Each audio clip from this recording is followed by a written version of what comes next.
오늘은 우리가 하나님의 말씀 듣기 전에 먼저 동영상을 하나 시청하고 하나님 말씀 듣도록 하겠습니다.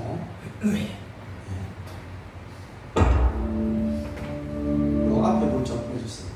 벌써 4년 전 얘기가 되었네요. 네. 4년 키우고 사람이 뭘 모르면 용감해지는 것 같아요. 됐어. 저희 재단에서 한번 마라톤 해보자고 그랬었어요. 뭐 다티라는 말씀도 없었고 그냥 사진 좀 찍자고 강단 시작을 시작 했는데 그러니까 연습도 거의 안 했죠. 8km 걸어본 게 다였어요. 근데 마라톤 대회 전날 내일 이 코스를 달리게 될 거라면서 버스를 타고 코스를 보여주시는데 이게 42.19km라는 게요. 버스를 타도 먼 길이더라고요. 그래서 나는 못하는 일이구나. 이제 절대 안 되겠다 이렇게 생각하고 교통카드 제일 먼저 챙겨서 주머니에 넣고 마라톤을 시작을 했어요. 조금 뛰다가 힘들면 이제 지하철 타고 집에 갈 생각으로 시작을 했고요. 뉴욕 마라톤 대회였어요. 전 세계에서 한 4만 명의 마라토너들이 모여서 교회도 안 가고 그렇게 마라톤 하시더라고요. 그래서 그 신기한 분들을 막 이렇게 구경하면서 마라톤이 시작이 되었어요. 양쪽 길가를 다 막고요. 뉴욕 시민들이 나와서 응원을 하면서 거의 뭐 축제 분위기더라고요. 근데 이분들이 계속 뛰라고 박수를 치시는데 마냥 걷기가 너무 민망한 거죠. 그래서 좀 뛰기도 하면서 저에게 최애 장거리였던 8km 지점을 지나고 하프 지점을 지나고요. 30km 지점까지 가게 되었어요. 저 힘들다고 이 바리케이트를 밀치고 나간다는 것 자체가 되게 용기가 필요한 일이더라고요. 그래서 그냥 계속 걸었더니 30km 지점까지 가더라고요. 근데 그쯤 가니까 제 다리가 아닌 거예요. 한 발자국 움직일 때마다 하는 소리가 저절로 나오고요. 주저앉아서 그냥 눈물 막 줄줄줄 흘리고 있으면 누가 지나가시다가 바나나 반 나눠주셔서 그거 먹고 또 힘내서 몇 발자국 가고 그러는데요. 진짜 이상한 게 너무너무 힘이 드는데요. 그만둘 수가 없겠는 거예요. 사람들이 왜 인생이 마라톤 같다고 말했는지 알 것 같았어요. 어디서 그만둬야 할지 모르겠더라고요. 누구 하나 이만하면 됐다고, 할 만큼 했다고, 그만해도 된다고 말해주는 사람도 없고요. 아직 10몇 킬로는 더 가야 되는데 막 거의 다 왔다고 막 계속 그냥 그 말을 또 속아가면서 그냥 계속 걸었어요. 한 발자국 내디딜 힘 있을 때까지만 걷자 생각으로 계속 걸었고요. 그 마라톤이 뉴욕에 있는 센트럴파크 안에서 끝이 나는데요. 제가 센트럴파크 입구에서 어떤 분을 만나게 되었냐면요. 다음 사진 보시면 제가 걷고 있을 때 거의 뭐 저런 보폭으로 걷고 있었어요. 근데 다음 사진 보시면 어떤 분이 저도 모르는 분인데요. 제가 30km 지점에 그렇게 주저앉아 있는 모습을 보고 저기 이제 이지성이라고 쓴 거예요. 제 홈페이지 주소인데 이지성 화이팅이라고 써가지고 센트럴파크 입구에서 저를 서서 기다리시는 거예요. 진짜 너무너무 감사하더라고요. 근데 정말 신기한 게요. 제가 저분의 응원을 받고 그 나머지 7km를 걸어가는데요. 제가 제 다리를 내려다보면서 이 다리가 미쳤나 보다 생각할 정도로 다리가 막 쭉쭉 나가는 거예요. 그날 나머지 7km를 걸어가면서 한 사람의 응원이 얼마나 실제적이고 엄청난 에너지를 줄 수 있는지 제가 그날 체험하게 되었어요. 그러면서 나도 누군가에게 인생의 마라톤에서 지쳐있는 누군가에게 힘내라고 화이팅이라고 외쳐주는 사람이 되어야겠다 이렇게 다짐하면서 나머지 7km를 걸어서요. 다음 사진 보시면 들어오기 한 10m 전에 재단 이사님이 태극해 주셔서 마치 계속 뛰어온 것 같은 표정으로 이렇게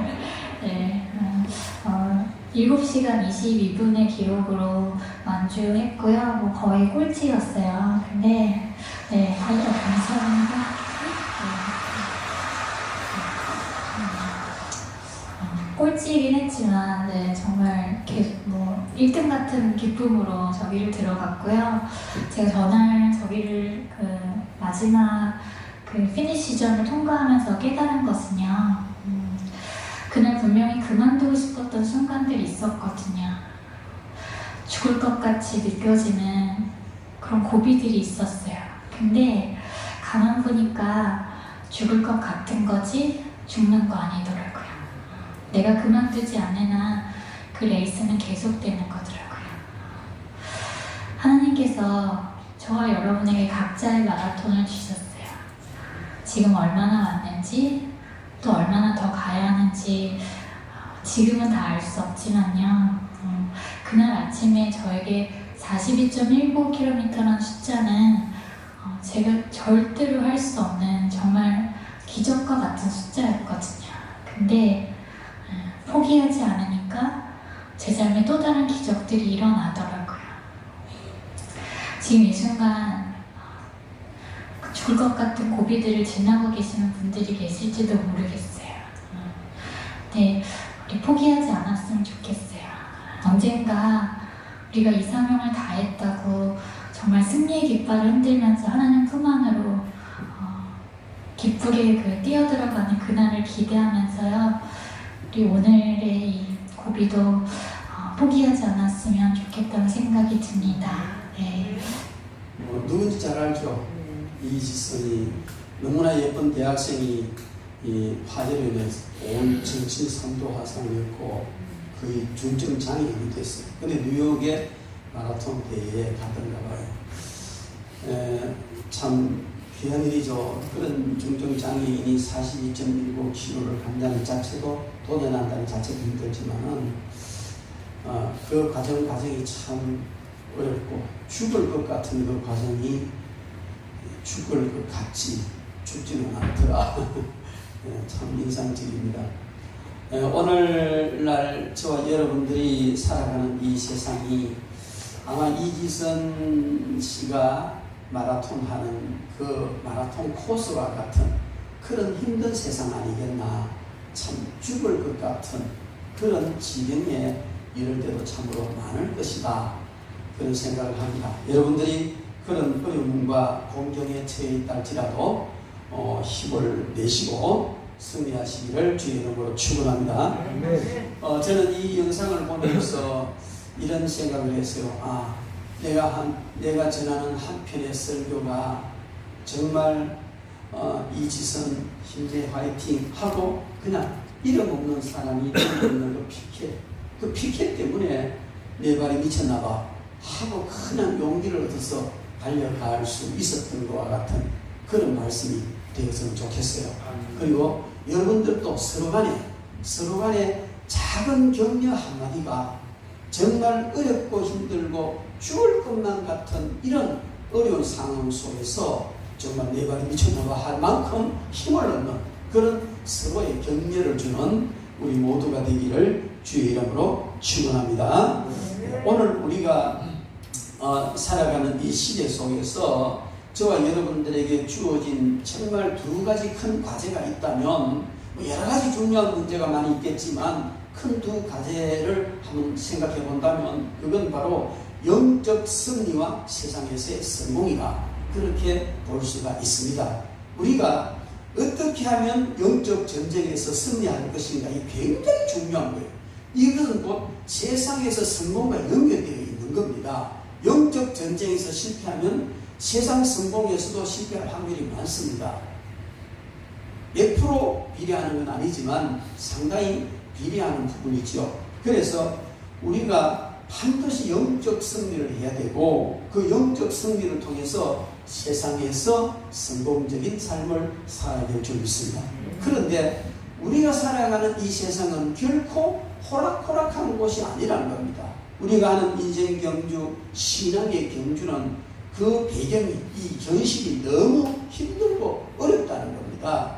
오늘 13절 말씀에 있는 것처럼 악한 사람들과 속이는 자들은 더욱 악하여져서 속이기도 하고 속기도 하나니 악이 회개하고 돌아오는 것보다도 악이 더 악을 행하고 속이는 사람들이 양심의 가책을 가지고 정직한 사람이 되는 게 아니라 더 속이고 더 교묘하게 속이다가 자기 자신마저도 속는 이런 현실이 우리 주위에 있는 현실이라는 겁니다. 그 현실을 바울사도는 오늘 13장 2절부터 9절 말씀에 어떤 그런 이 악한 사람들, 속이는 사람들의 현실이 어떠한가 하는 것을 잘 말해주고 있습니다. 거기 보면 그들은 자기를 사랑하며 돈을 사랑하며 자랑하며 교만하며 비방하며 부모를 거역하며 감사하지 아니하며 거룩하지 아니하며 무정하며 원통함을 풀지 아니하며 모함하며 절제하지 못하며 사나우며 선한 것을 좋아하지 아니하며 배신하며 조급하며 자만하며 쾌락을 사랑하기를 하나님 사랑하보다 더하며 경건의 모양은 있으나 경건의 능력은 부인하며 남의 집에 가만히 들어가서 어리석은 여자를 유인하며 여러가지 욕심에 이끌려 항상 배우나 진리 지식에 이르지 못하며 얀네와 얀버레처럼, 얀네와 얀버레는 누구냐면요, 모세가 바로왕 앞에서 기적을 행할 때에 애국의 술사들도 똑같이 세 가지는 같이 기적을 행했습니다. 그래서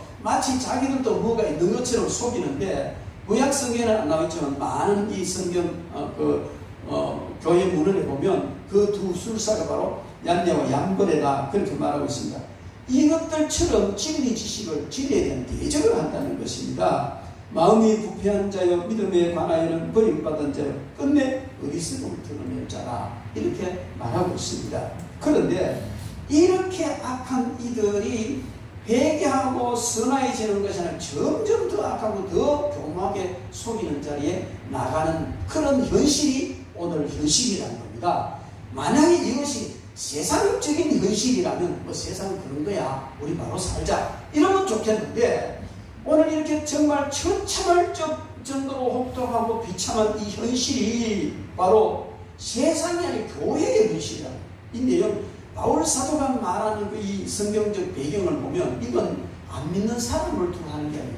믿는 사람, 그 중에 특별히 거짓 선지자들, 가르치는 사람, 스승된 자들 중에서 거짓 선지자 된 사람도 있고, 이런 교회 안의 형편이 바로 이런 상황이라는 겁니다. 여러분, 그렇다면 정말 이것은 오늘 우리에게도 이와 같은 현실이 주어져 있지 않는가 하는 것을 생각해 볼 필요가 있습니다.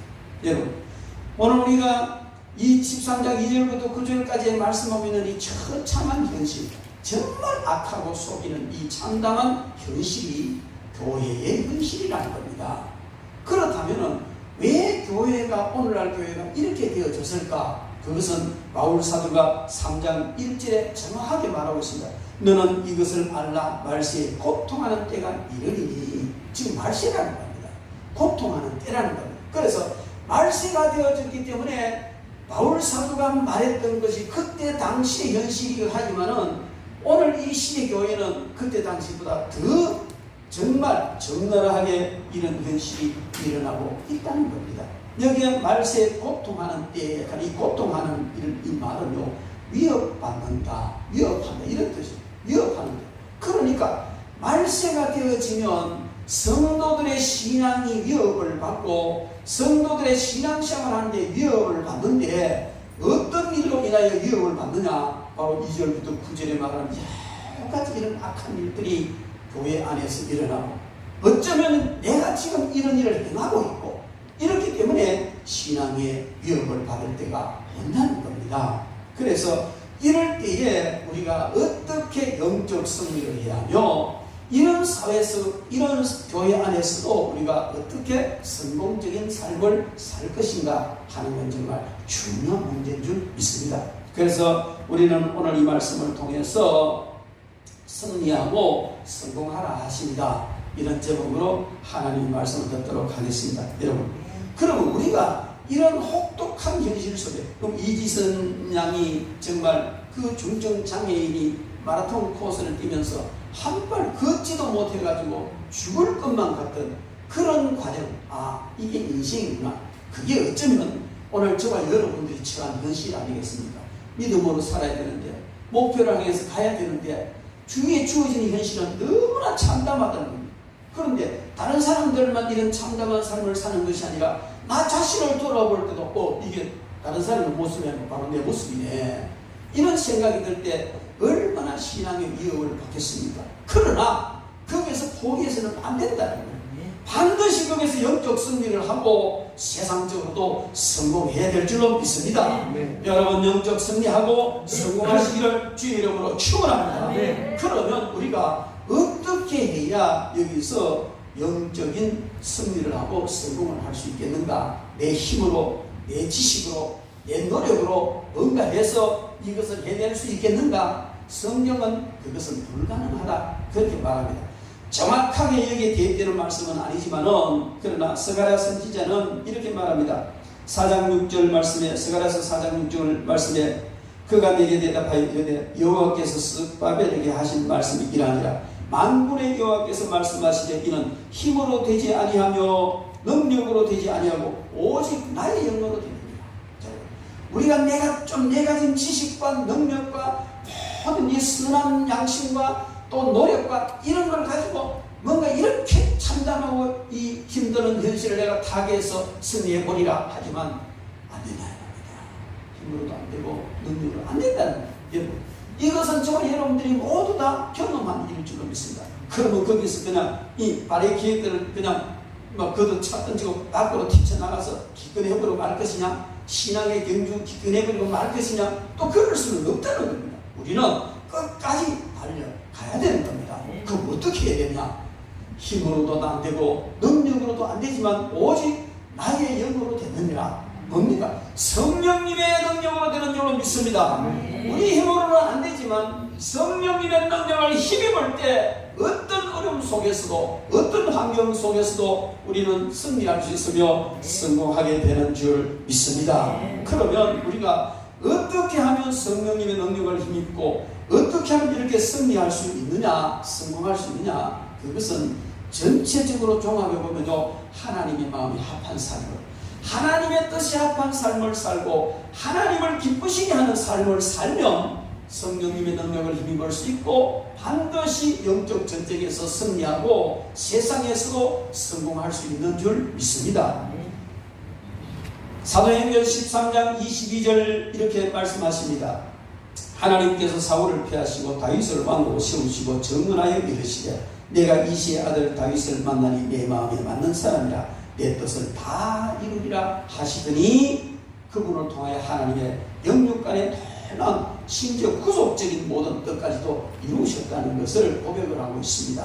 여러분 우리는 무엇보다도 가장 먼저 하나님의 마음에 합한 자가 되어야 될 줄 믿습니다.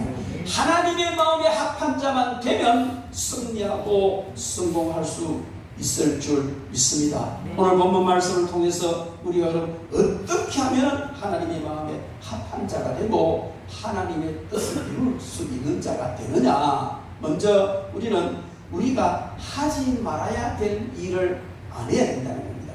머무르지 않아야 될 곳에서 과감히 뛰쳐나와야 된다는 겁니다. 오래전에 9.11 미국의 테러 사건 이후에 한 동영상이 많이 인터넷에 회자되었습니다. 그게 뭐냐면 반대로 그 현장에서 빨리 도망쳐라, 빨리 뛰어라, 쉬지 말고 뛰고 빨리 도망쳐라. 그 엄청난 빌딩이 넘어지는 그곳에서 살아남는 길은 뛰는 거예요. 도망치는 거예요.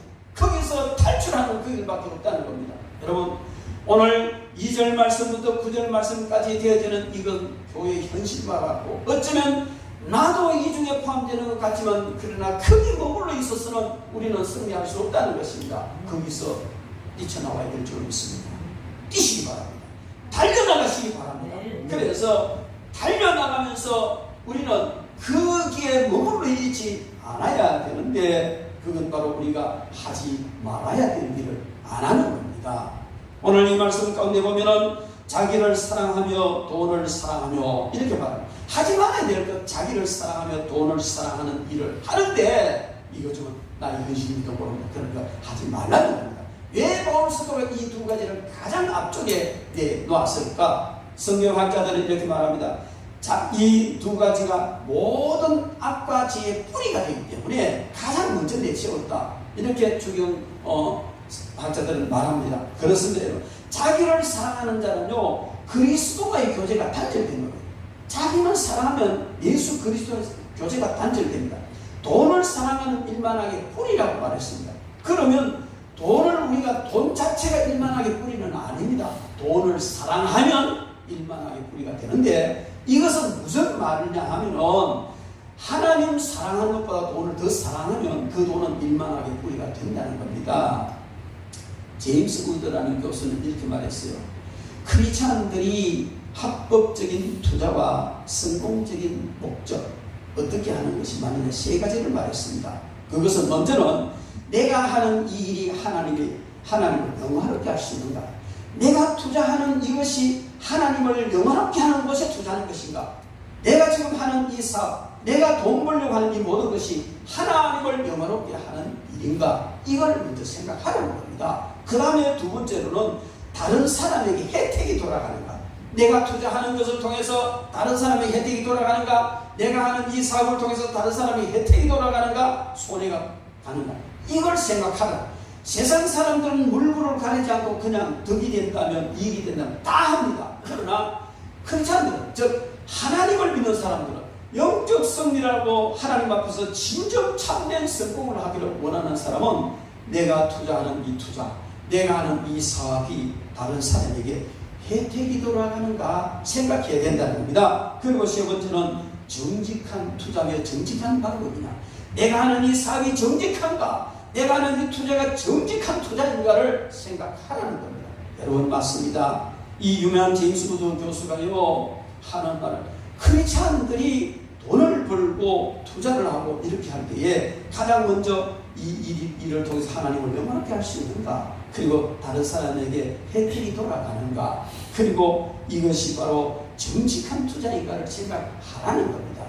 여러분 제가 이런 말을 하면 제임스 우드 교수와 함께 몰밀어 뭉쳐가지고 목사님 시정 모르는 소리 하지 마십시오. 세상은 그렇게 간단한 거 아닙니다. 이렇게 반문할 사람이 있을지도 모르겠습니다. 그러나 그렇지 않습니다. 여러분 이 말씀은 적어도 제임스 우드 교수가 한 이 말은 정말 성경을 바탕으로 한 내용이라고 저는 믿습니다. 또 사실 그런 것 같아요. 여러분 세상이 어떻게 돌아가든지 말세가 되어서 교회 안에까지 이렇게 참담한 현실이 온다 할지라도 하나님은 살아계시고 하나님만 의지하는 자를 하나님이 지키시고 승리하게 하실 줄로 믿습니다. 여러분 베드로가 밤새도록 그물질을 했습니다. 어릴 적부터 갈릴리 바다에서 그물질을 하던 베테랑이고 전문가입니다. 근데 그날은 어떻게 됐는지 한 마리도 못 잡았습니다.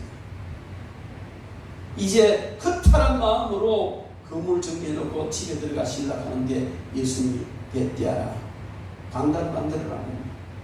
그리고는 이제 말씀을 전하신 후에 깊은 데로 가서 그물을 내려라. 여러분 그 시간에 깊은 데 고기 없다는 베드로 압니다. 그 시간에 고기 같은 데다 나온다는 걸 알아요. 도무지 자기 전문적인 지식과는 정반대되는 명령을 주님이 하셨어요. 그럴 때 내가 밤새도록 허탕치랬고 도무지 내 전문적인 지식으로는 안 맞지만 말씀에 의지해 내 그물 내리라고 그물을 내렸더니 여러분 얘가 침몰할 정도로 그 고기를 잡았습니다. 그때 베드로는 나를 떠나소서. 왜? 이분은 보통 분이 아니다. 바로 하나님이시다. 하나님의 아들인 걸 그는 믿었던 것 같아요. 여러분 우리는 세상적인 지식, 내 전문 지식, 내 모든 것 다 동원해도 힘으로 능으로 안 됩니다.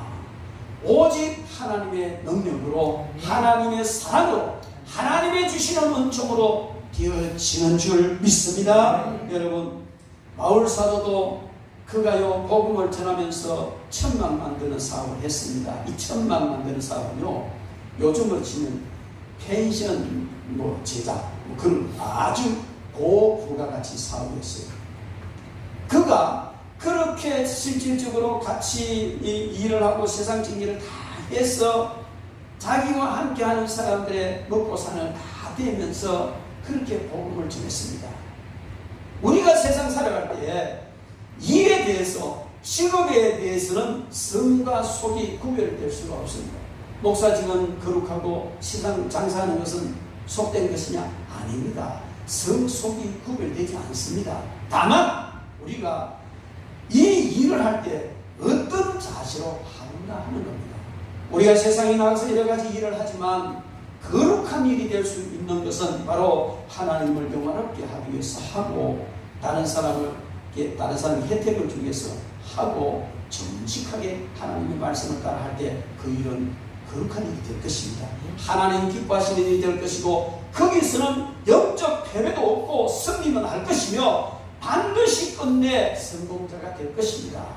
이것을 어기고 마음대로 해도 성공하는 사람이 많이 있다고 이야기합니다. 그러나 그 성공은 일시적인 성공에 불과하고 하나님이 기뻐하시는 성공은 아닌 줄 믿습니다.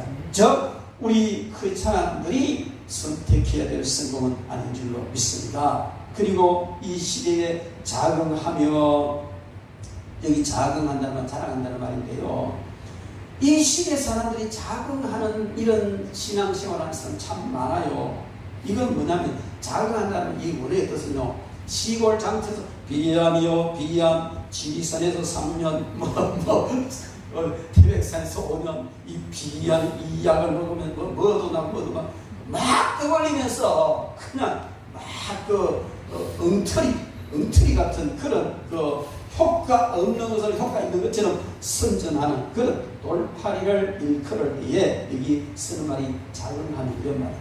여러분, 우리가 오늘 교회 안에서 참된 진리가 아닌 헛된 것을 얼마나 많이 이야기하는지 모릅니다.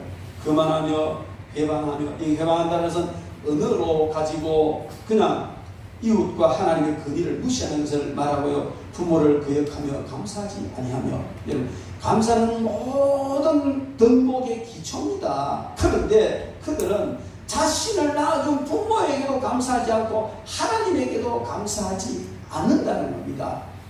감사하지 않을 뿐만 아니라 의도적으로 거역하는 이런 일을 한다는, 여러분, 이게 어쩌면 교회 안의 현실일지도 모르지 않습니까? 거룩하지 아니하며, 이것은 거룩하지 않다는 것은 하나님의 주권과 영광을 생각하지 않고 행동하는 것 다 포함됩니다. 거룩하게 산다는 것은 하나님의 영광을 위한 것이고 하나님의 주권을 위하여 살아가는 것이 거룩한 삶이고, 그것을 무시해버리고 사는 삶은 다 거룩하지 않는 삶이라 그렇게 봅니다. 그리고 무정하며, 이게 무정하다는 이 말은요, 무슨 말이냐면은 그 동물들이 어미가 새끼에 대해서 정을 가지는 애정, 이거와 반대되는 것을 말하는 겁니다. 그래서 이 무정하다는 것은 가장 원초적인 있어야 될 그 인정만지도 없는 그런 오인정한 것을 말하는데, 어쩌면 오늘날 세상이 그렇게 돌아가는지 모르겠습니다. 그 다음에 원통함을 풀지 아니하며, 이 원통함을 풀지 아니한다는 이 말은요, 그 당시 그리스와 로마에 전쟁을 하잖아요. 전쟁을 하다가 이제 화해하자.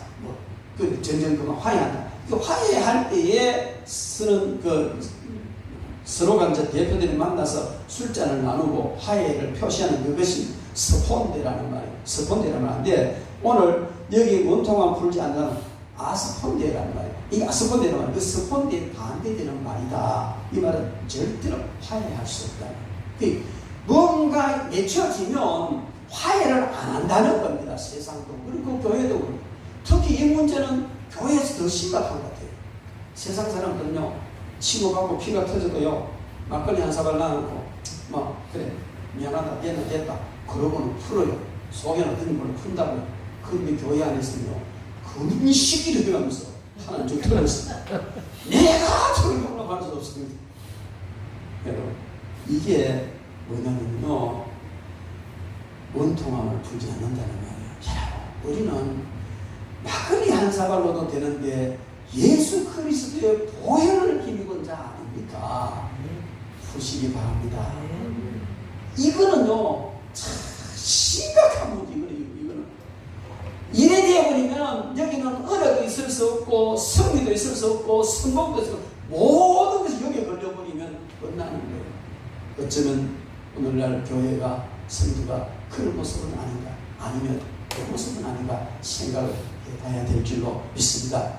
절제하지 못하며 이런 감정이나 생리적 욕망을 다스리지 못하는 것을 말하고 사나우며, 이것은 사납다는 것은 문명과 거리가 먼 야만적이고 동물적인 기질을 가리키는 것을 말하고, 선한 것을 좋아하지 않으며, 이것은 어둠의 세력의 특색입니다. 그리고 배반하려 팔며 이익이 된다면 누구든지 배반하고 다 팔아치워버리는, 언제든지 떠날 준비가 되어 있고 언제든지 배반할 준비가 되어 있는 이런 상태 이야기하는 겁니다. 그 다음에 조급하며 말과 행동이 경솔해서 구별이 없이 그냥 행하는 것, 정말 이거는 실패의 원인이 되는 것이지요. 자고하며 자만하고 헛된 경기를 하는 것, 쾌락 사랑하기를 하나님 사랑보다 더하며 하나님을 사랑해야 할 마음으로 쾌락을 사랑한다, 그런 의미입니다. 여러분, 이것은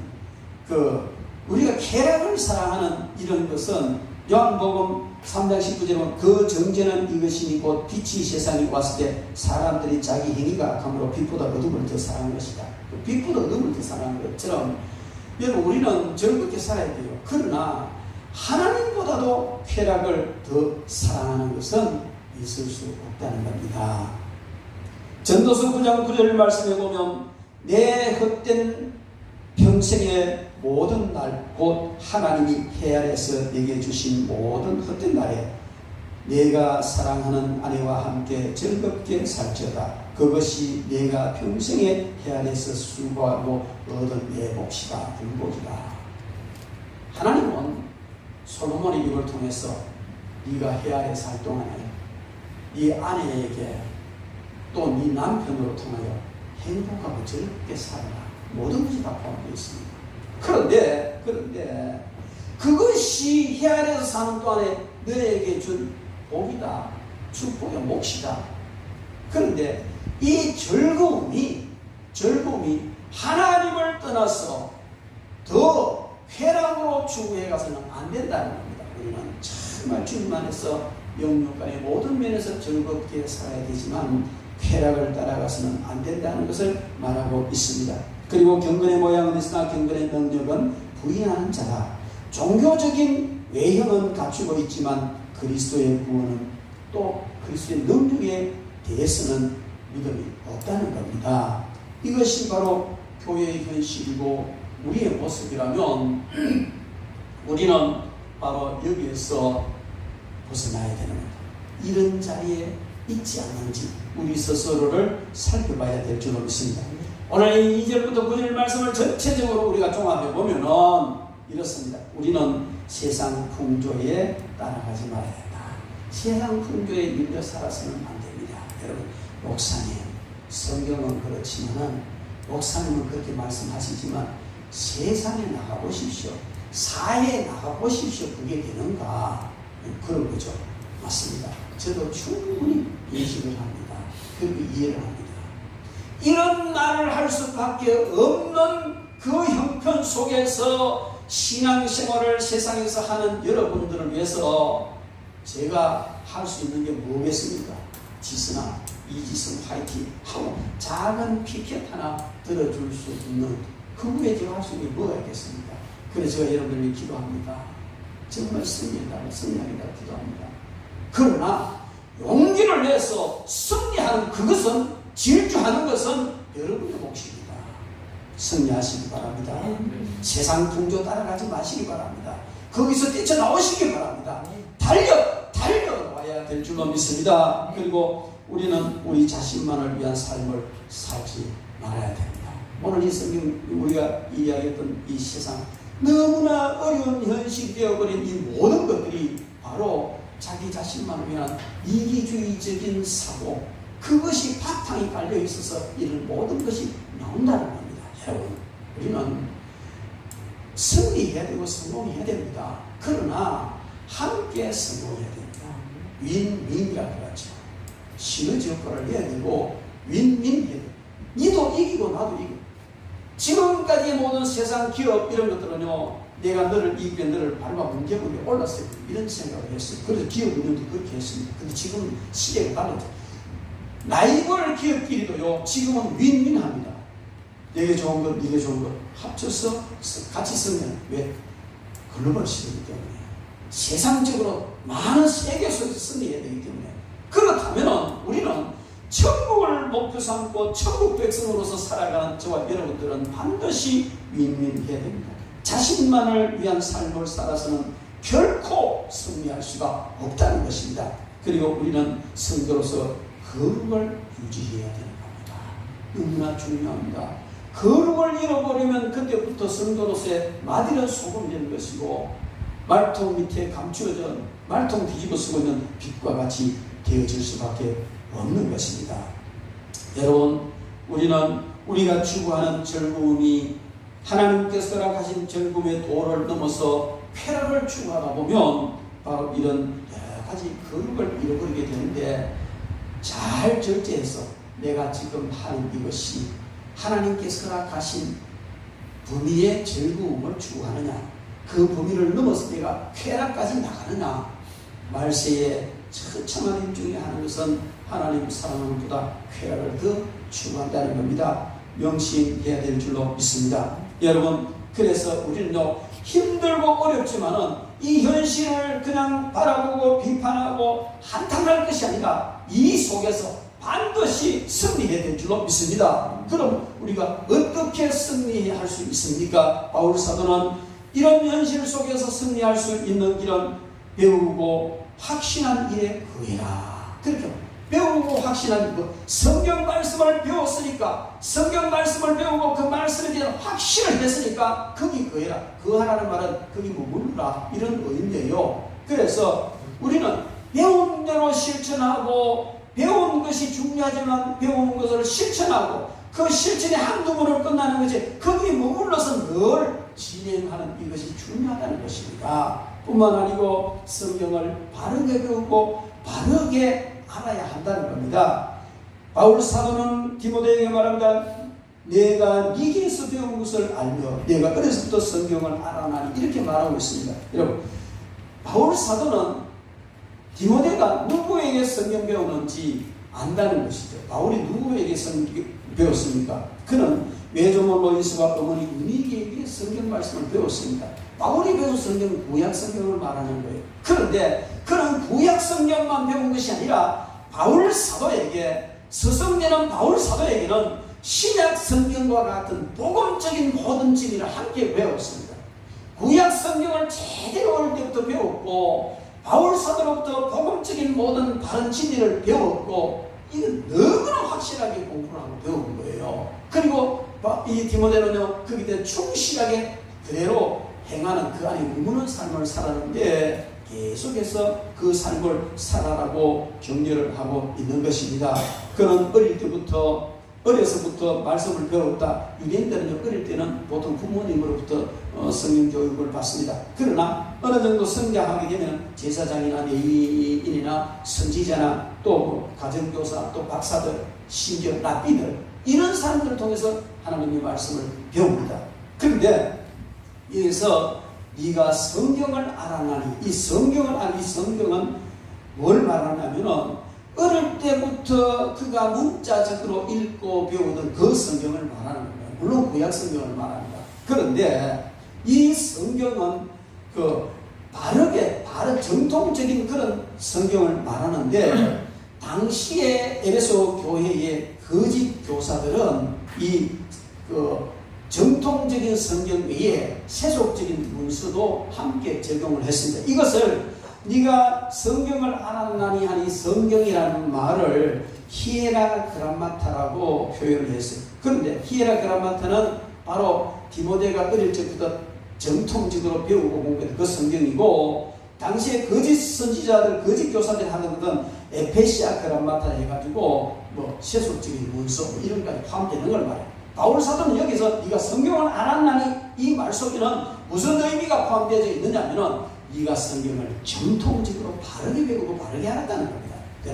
오늘날 이 시대 교회 안에서요, 정말 성경을 성경대로 바르게 알고 바르게 배워야 되는 거예요. 그런데 많은 거짓 선지자들, 아니면 거짓 선지자는 아닐지라도 많은 교사나 말씀을 전하는 자들이 이 바른 성경 외에 많은 세속 순서, 세속적인 이런 글들과 철학들과 이런 걸 많이 끌어들여가지고 자기 주장을 내세우고 자기 주장을 가르친다는 겁니다. 이게 당시에 있던 이 거짓 선지자들처럼 우습고 잘못된 거예요. 여러분, 우리는 어떻게 해서든지 성경을 정통적으로 바르게 배워야 된다는 거예요. 여러분, 감사하시기 바랍니다. 더군다나 우리가 정말 바르게 성경을 배우고 바르게 그 안에 문다는 게 얼마나 중요한지. 저도요, 합동책이 뭔지 고심책이 뭔지 뭐 성결과가 뭔지 신예교 장로가 뭔지 아무것도 모르고 예수 믿었어요. 예수를 믿고 보니까 내가 바로 전에 예수를 믿었는데 예수를 믿고 보니까 장로교를 믿었고 또 나중에 알고 보니 합동책이 들어요. 그래서 신학교도 총신 갔습니다. 근데 참 너무 감사해요. 너무 감사해요. 정말 성경을 성경대로 바르게 가르치고 바르게 배우는 이런 길을 걷도록 하나님께서 인도하시니 얼마나 감사한지 모릅니다. 여러분도 감사하시기 바랍니다. 그런 사람이 배우잖아요. 뭐 잘 가르치는 못한 어쨌든 다르게. 그래서 바울 사도는 네가 성경을 알았다. 네가 안 성경은 그런 거짓 교사들이 자기 주장이나 세속 문서나 여러 가지 이런 잡다한 이슬을 섞어서 만드는 것이 아니고 정말 성경 그대로 성경 그대로 계략을 한 맡아. 그걸 네가 알지 않느냐. 여러분들이 아는 성경은 이렇게 바르고 정통적인 성경을 지금 알고 있습니다. 감사하시고 거기에 머무시기를 주의 이름으로 축원합니다. 그리고 성경 말씀대로 우리가 훈련을 받아야 된다는 겁니다. 모든 성경은 하나님 감동으로 된 것으로 교훈과 책망과 바르게 하고 의로 교육하기 유익하다. 말씀이 지식을 모른다든지 그 상태에 있어서는 안 된다. 이것이 우리의 삶을 변화시키고 바로 훈련시켜 가야 된다는 겁니다. 모든 성경은 하나님의 감동으로 됐다는 이 감동이라는 하나님의 감동 이 말은 영감으로 됐다는 말. 이것은요 하나님께서 사람을 지으실 때 흙으로 사람을 만드실 그 코에 생기를 불어넣으시 생명이 된지라 이 말과 같은 거예요. 사람을 흙으로 만드시고 하나님의 생기를 그 코에 불어넣어 생명이 되게 하신 하나님은 그 생명이 살아갈 수 있는 참된 양식은 육신의 양식은 또 육신의 양식대로 주셨지만 참된 양식은 하나님의 말씀인데 그 말씀은 바로 성령으로 주어진 귀한 말씀인 줄로 믿습니다. 그것이 바로 성령의 감동으로 주신 말씀이라는 뜻이에요. 그래서 우리가 가지고 있는 이 성경은 그냥 문자로 나열된 것이 아니고 이 성경을 읽을 때 하나님의 영으로 감동된 그 생명의 역사가 우리 생명에 들어와서 하나가 되어서 우리로 하여금 승리하게 하신 줄로 믿습니다. 이런 엄청난 은총을 주셨는데 우리는 거기에 근거해서 그 성령님의 인도하심을 따르는 거기에서 근거해서 우리가 훈련을 받아야 됩니다. 그 훈련은 교육을 합니다. 어린아이를 하나하나 가르치듯이 그렇게 하고요. 또 교훈합니다. 복음 진리를 바르게 가르쳐주고요. 책망, 책망한다는 것은요, 법원에서 유죄, 이거예요. 판결, 유죄 판결한다, 이런 말. 우리가 살아가면서 잘못된 삶을 살면 성경이 너 유죄, 그건 죄야. 이렇게 딱 우리에게 책망을 해준다는 겁니다. 그래서 제가 늘 부탁을 하잖아요. 여러분들이 성경 읽지 마십시오. 성경이 여러분을 읽게 하십시오. 간절한 부탁. 성경 읽을 때 내가 성경을 읽는 건 아니고 성경이 나를 읽어요. 내가 성경이 읽혀져야 돼요. 그래서 책망받을 것이 있으면 가차없이 그건 유죄야. 판결을 받고 거기서 돌아져 나와야 될 줄로 믿습니다. 바르게 한다. 이것은요, 추를 세운 그 목수들이 집 지을 때 수직이 맞나 추를 딱 세워요. 이게 성경으로 캐논이라는 뜻, 잣대라는 뜻, 추를 세운다. 우리는 내 삶이 항상 성경의 추에 비춰보는 이런 삶을 통해서 승리해야 될 줄로 믿습니다. 그리고 말씀을 통하여 하나님의 사람으로 온전하게 나와야 되고 말씀을 통해서 선한 일을 할 수 있는 능력을 쌓아야 되는 겁니다. 여러분, 우리는 하나님의 말씀이 살아있고 운동력이 있고 우리를 교훈하고 책망하고 바르게 하고 의로 교육하기에 아주 유익하지만 그러나 이 말씀을 실천하지 않으면 아무런 능력도 없고 우리를 바르게 할 수 없습니다. 하나님의 말씀이 내게서 능력이 되는 것은, 하나님의 말씀이 나를 훈련시키는 것은, 하나님의 말씀을 통해 내가 바르게 쓸 수 있는 것은 오직 하나님의 말씀을 실천하는 것만 가능합니다.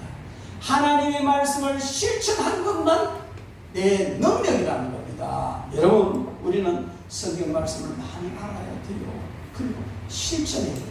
내가 지금 사는 것이 지금 내가 실천하는 말씀은 무슨 상관이 있냐? 아닙니다. 이것도 실천하고 저 말씀도 실천하고 실천하기 위해서 몸부림치고 하나하나 실천해 놓으면 그것이 위기에 들어갔을 때, 이런 혼란함과 정말 가치관이 흩어지는 이런 상황 속에 들어갔을 때 나로 하여금 승리하는 능력이 되게 하시는 줄로 믿습니다. 평소에 실천하지 않으면요, 이런 혼란한 이런 상황, 2절부터 9절까지 있는 이런 상황 속에 들어가도 그냥 무감각한 거예요. 다 그러니까 그런 거지, 세상 다 목사님 그런 거 아닙니까? 그걸 사는 거예요. 그렇게 사는 거예요. 그럼 너무 빌라게 가지 마십시오. 그러면 우리가 신앙생활 어렵습니다. 평소에 말씀을 실천하지 않으면 그런 대답이 나온다는 겁니다. 그러나 하나하나 성경 말씀을 평소에 작지만 실천하기 위해서 나가는 사람은 이런 일이 내게 다가왔을 때 거기서 뛰쳐나와서 승리하게 되는 줄 믿습니다. 이런 승리를 하기를 주의 이름으로 축원합니다.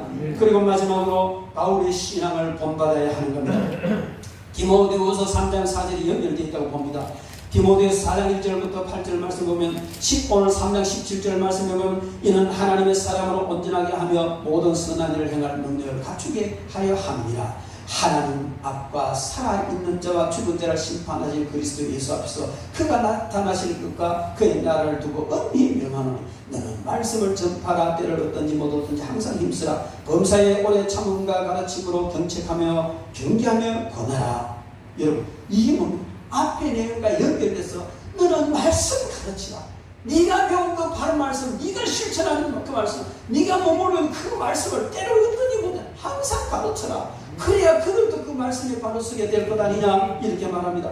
그런데 3절 말씀은 때가 이르리니 사람이 바른 교훈을 받지 않으며 귀가 가려워서 자기의 사욕을 따를 스승을 많이 두고 또 그 귀를 진리에서 돌이켜 흠타는 이야기를 따르느니라. 그러나 너는 모든 일에 신중하며 권한을 받으며 전도자의 일을 하며 맺힌 것. 여기 흠타는 이야기 따른 이 영지주의자를 말하기는 하는데요, 이게 3장에서 말하는 가만히 들어가서 이 미련한 여자,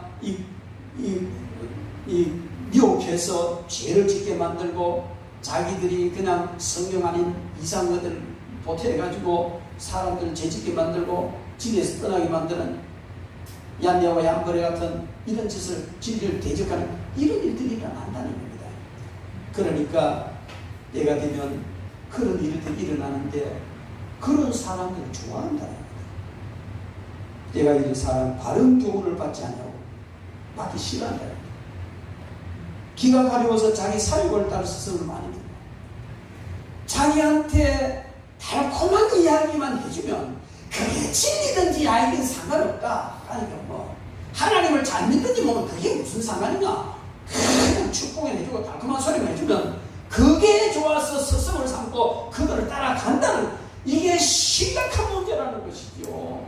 바울 사도는 디모데에게 그런 사람을 경계하고 네가 가르치는 사람 중에서는 그런 사람 따라가는 사람이 없게 해라, 그렇게 말하고 있습니다.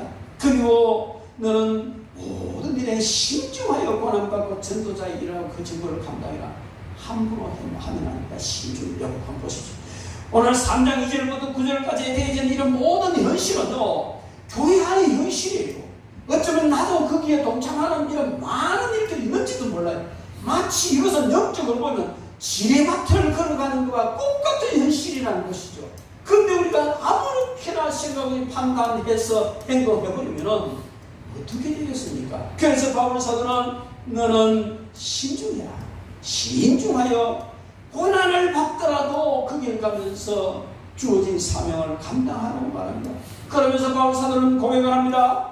전제와 같이 내가 벌써 부어지고 나의 떠날 시각이 가까웠도다. 나는 선한 싸움을 싸우고 나의 달려갈 길을 마치고 믿음을 지켰으니 이제 후로는 나를 위하여 의의 면류관이 예비되었으므로 주곧 의로우신 재판장이 그날에 내게 주실 것이면 내게만 아니라 주의 나타나심을 사모하는 모든 자에게도 주실 것이다. 여러분, 바울 사도가요 신약 성경 거의 3분의 1을 썼습니다. 건수를 따지자면. 그런데 그 많은 바울 서신 중에 디모데후서가 가장 늦게 썼다고 봅니다. 순교 직전에 쓴 편지가 디모데후서인데 그 디모데후서 끝부분에 이 오늘 4장 제가 읽은 그 마치고 난 뒤에 4장 9절부터 너는 오서 속히 내게로 오라 대만은 쓰는 이를 개인적으로 부탁하는 데까지 하고 끝나는 거예요. 여러분, 이거 뭘 말하냐면요, 나는 전제와 같이 벌써 부어지고 나의 떠날 시각이 가까웠도다. 나는 선한 싸움을 싸우고 나의 달려갈 갈 길을 마치고 믿음을 지켰으니 이제후로는 나를 위하여 의의 밀관에게 밀렸다. 의로우신 재판장이 그날에 내게 주실 것인데 내게만 아니라 바로 모든 나와 같이 사는 사람에게 주실 것이라는 고백을 그는 마지막으로 그의 성경 마지막 그의 인생의 모든 복음의 최종적인 마지막으로 유언과 같이 남긴 이 말이에요. 여러분, 우리는 이것을 명심해야 될 줄로 믿습니다. 바울의 신앙을 우리는 본받아야 합니다. 여러분, 하나님 앞과 살아있는 자와 죽은 자 심판하실 그리스도 앞에서 자기를 전제, 여기에 말하는 전제와 같이 내가 부음을 받은 전제라는 것은요, 제사를 드릴 때 모든 절차를 다 마치고 마지막으로 포도주를 제물에 부어 드리는 이게 전제예요. 이것은 제사를 마감했다는 겁니다. 한평생 제물된 삶을 다 마감하고 나 이제 내 인생 제사 마무리한다, 이런 뜻이에요. 그렇게 마무리하는 그 순간에 나는 선한 싸움 싸웠다. 나의 달려갈 길을 마쳤다. 믿음 지켰다. 이 고백을 하는 거예요. 그리고 이제 주님이 받을 그 상 받을 일만 남았다. 그러니 여러분들도 그렇게 해라는 겁니다. 여러분, 우리는 삶이 얼마나 더 살겠습니까? 100년을 더 산다 할지라도 주님 보실 때는 임박해졌습니다. 지금 되어지는 모든 징조들 보면요, 정말 임박해졌어요. 하나하나가 다른, 뭐 그런 정도 하나하나 되자면 끝도 없잖아요. 지지면, 기후라든지, 이번에 어디, 원래는 어느 나라더라, 거기는 습시 54도까지 올라간다는 거예요. 지구가 열받은 거예요. 습시 54도 두면 어떻게 살겠어요? 되어지는 모든 일들은 그냥 멸망으로 다가가고 주님이 오실 때가 주님이 문 앞에까지 임박한 이 시대를 살아가는 사람들, 저와 여러분들, 그리고 그렇지 않다 할지라도 우리가 앞으로 살면 얼마나 더 살겠습니까? 그렇다면 우리는 마지막으로 지금 주어지는 현실, 교회의 현실과 세상의 현실이 이렇게 참담하다 할지라도 거기서 우리는 이 인생 마라톤을 승리해야 되고 성공해야 되는데, 세상적인 성공도 해야 되는데 그 길은 오직 주님을 기쁘시게 하고 바울 사도처럼 말씀에 굳게 서서 마지막 고백이 내가 선한 싸움을 싸우고 달려갈 길을 마치고 달리고 믿음을 지켰다. 이 고백을 하는 그런 저와 여러분들 되기를 주의 이름으로 축원합니다. 교회 안까지 세속의 물길이 들어왔지만은 우리는 그 승리해야 되고, 또 교회가 교회다워야 되고, 그것은 바로 선거가 선거다워야 교회가 교회다워진다는 겁니다. 이럴 때 힘들고 어렵지만은 말씀에 바로 서서 하나님을 기쁘시게 함으로 바울 사도처럼 이렇게 마지막 고백을 할 수 있는 그런 저와 여러분들이 되기를 주님의 이름으로 축원합니다.